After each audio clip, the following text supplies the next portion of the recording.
తెలంగాణ రాష్ట్రంలో రియల్టర్లు ఒక భయపడతా ఉన్నారు. రియల్ ఎస్టేట్ పడిపోతుంది, ఈ ఆంధ్రప్రదేశ్ వైపుగా మొత్తం వెళ్ళిపోతారు అనేటువంటి ఒక ఫోబియో మాత్రం కనబడతా ఉంది. వారి విషయంలో మీరు దాదాపుగా ఒక 10-15 ఏళ్ళుగా హైదరాబాద్ను చూస్తున్నటువంటి వ్యక్తిగా ఏం చెప్పబోతా ఉన్నారు?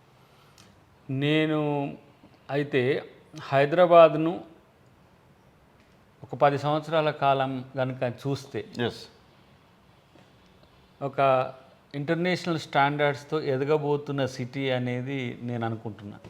ఎందుకంటే అది ముఖ్యమంత్రి గారి ఆలోచనల నుంచి చూస్తున్నా, మన క్యాబినెట్ మినిస్టర్ల యొక్క ఆలోచనల నుంచి చూస్తున్నా. ఎందుకంటే RRR ORR మధ్యన ఒక బృహత్తరమైన సిటీ, మీకు ప్రపంచ ప్రఖ్యాతిగాంచే సిటీగా భవిష్యత్తులో హైదరాబాద్ కాబోతున్నది. ఓకే, దానికి ఎంత ప్లానెడ్గా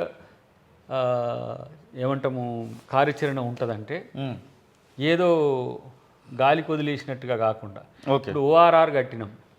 ORR ఇప్పుడు ఎంత ఉపయోగకరంగా ఉన్నది. అవును, ఇప్పుడు చూడు రాజశేఖర రెడ్డి హయాంలో వచ్చింది.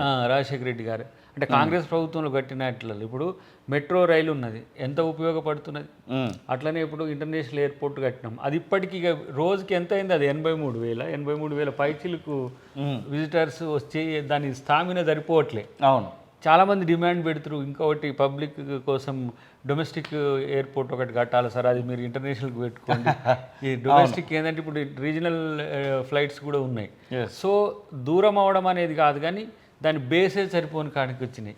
ఉన్నాయి 100 బేస్ ఏమి ఉన్నట్టుంది మొత్తం. అవును, అంటే ఏది చేసినా భవిష్యత్తుకు ఉపయోగపడే విధంగా చేసినా ఇంకా ఫాస్టర్గా డెవలప్ అవుతున్నది. మీరు క్లస్టర్ వైజ్ డెవలప్మెంట్ చూస్తారు. నేనైతే ముఖ్యమంత్రి గారికి ఎప్పుడైనా వీలు ఉన్నప్పుడు దాని విషయాల్లో కొన్ని నావి కూడా షేర్ చేసుకోవాలని ఉన్నది. ఎందుకంటే హైదరాబాద్ బస్తీలన్నీ కూడా కొంత సమస్యలు ఎదుర్కొంటాయి. వాళ్ళకి ఇప్పుడు న్యూ టౌన్ డెవలప్ అయినప్పుడు ఈ హైదరాబాద్లో పుట్టి పెరిగిన వాళ్ళు ఇంకో జిల్లాకు పోయి బతకలేరు. అవును, వాళ్ళకి నివాసయోగ్యమైన భూమి లేదు.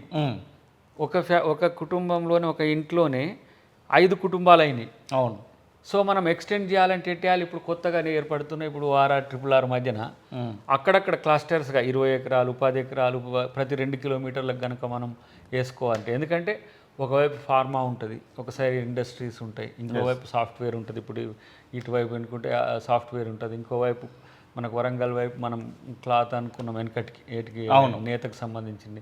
ఇట్లా ప్రతి ఏరియాలో ఒక 4 ఏరియాస్లో 8 మనం కనుక డివైడ్ చేసుకుంటే డిఫరెంట్ టైప్స్ ఆఫ్ ఇండస్ట్రీస్ వస్తాయి.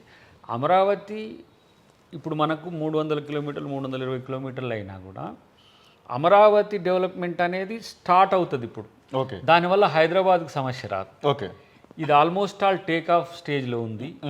దీన్ని మరింత ఇంటర్నేషనల్ స్టాండర్డ్స్తో తీసుకుపోవడానికి ఎట్లా అనే దాని విషయంలో ఇండియా ఎంటర్‌ప్రెన్యూర్స్ కాదు, world wide MNCs corporates Hyderabad వైపు చూస్తున్నారు.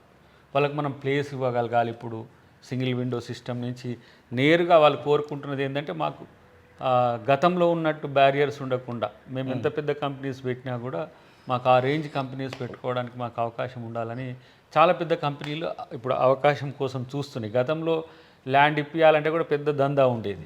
ఇప్పుడు TSIIC కూడా మన నిర్మలా జగ్గారెడ్డి గారు అయినరు. వీటికి సంబంధించి అక్కడక్కడ ప్లేసెస్ కూడా మంచివి ఉన్నాయి. కాబట్టి మీరు స్క్రాపర్స్ అని కేసీఆర్ అప్పుడు వినొచ్చు.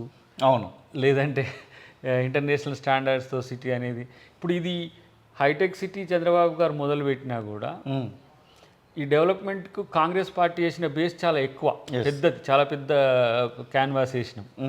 సో రేపు ఈ హైదరాబాద్ చుట్టూరా డెవలప్ అయ్యేది, ఆగ్రో ఇండస్ట్రీస్ వస్తాయి, మీరు ఊహించని కంపెనీస్ వచ్చే అవకాశాలు ఉన్నాయి. కాబట్టి హైదరాబాద్ డెవలప్మెంట్ను ఎవరు ఆపలేరు. రియల్టర్స్ అసలు భయపడరు. అసలైన తొలి వెలుగు. ఫాలో వాట్సాప్ @తొలి వెలుగు official.